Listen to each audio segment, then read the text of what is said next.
Dans son livre, Robert Kiyosaki raconte qu'il a grandi avec deux figures paternelles. L'une est son père biologique, un homme très instruit qui enseignait à l'université, tandis que l'autre est le père de son meilleur ami, un autodidacte qui n'a jamais terminé le lycée, mais qui a maîtrisé l'art de faire fortune. Tous deux gagnaient bien leur vie au départ, mais leurs destins financiers ont divergé radicalement. L'un est décédé multimillionnaire, laissant un véritable héritage, tandis que l'autre est mort endetté, laissant des charges à sa famille. Kiyosaki affirme que les écoles ne nous préparent pas à devenir riches, elles nous forment à devenir de bons employés. Ainsi, la majorité des parents, ne connaissant que ce système, transmettent à leurs enfants la même logique.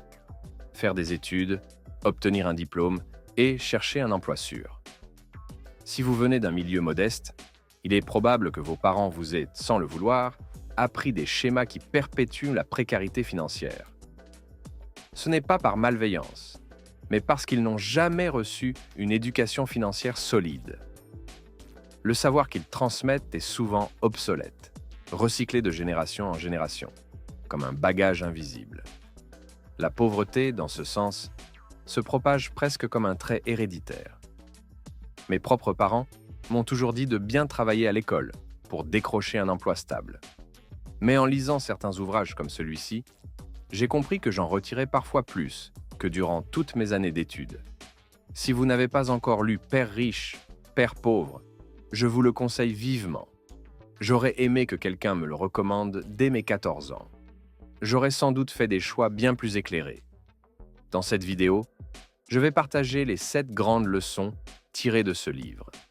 La première, l'éducation financière est cruciale, notamment la capacité à distinguer un actif d'un passif. Cette distinction est la clé pour s'enrichir. Un actif vous génère des revenus, tandis qu'un passif en absorbe. Par exemple, une voiture louée qui vous rapporte de l'argent est un actif. En revanche, une voiture personnelle qui coûte en entretien est un passif. Les biens immobiliers locatifs, les actions ou les métaux précieux sont des actifs typiques. À l'opposé, une résidence principale, un smartphone ou une voiture personnelle sont des passifs. Les riches cherchent à multiplier leurs actifs, tandis que les classes moyennes et pauvres s'endettent souvent pour acquérir des passifs. Là où certains achètent le dernier iPhone, d'autres préfèrent acheter des actions Apple. Construire des actifs, c'est comme faire pousser un arbre. Il faut du temps, des soins constants et de la patience avant de récolter les fruits. Beaucoup veulent s'enrichir vite, sans acquérir les bases financières, ce qui revient à bâtir un gratte-ciel sans fondation solide. C'est la raison pour laquelle tant de gens qui gagnent beaucoup finissent par tout perdre. Deuxième idée. Les riches ne travaillent pas pour l'argent, c'est l'argent qui travaille pour eux. Dès son plus jeune âge, Robert s'est associé avec son ami Mike et a commencé à travailler pour le père riche qui les formait à l'entrepreneuriat.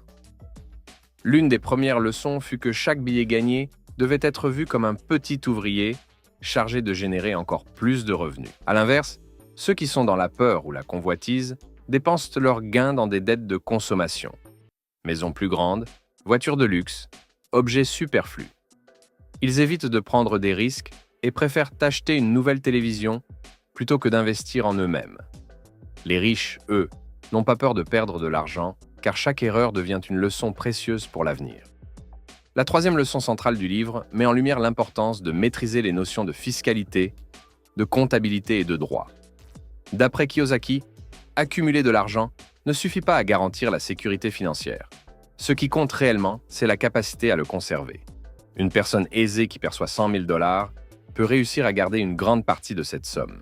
En revanche, une personne issue des classes moyennes ou populaires risque de perdre jusqu'à 40% de ce montant en impôts, car elle ne connaît pas les mécanismes d'optimisation légale.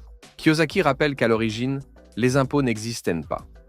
Leur introduction s'est faite progressivement, sous prétexte de faire payer davantage les riches pour redistribuer aux plus pauvres. Cette approche, inspirée du mythe de Robin des Bois, a été bien accueillie par la majorité. Toutefois, les riches, mieux informés et mieux entourés, ont appris à naviguer dans le système fiscal et à utiliser la législation pour réduire leurs contributions sans enfreindre la loi.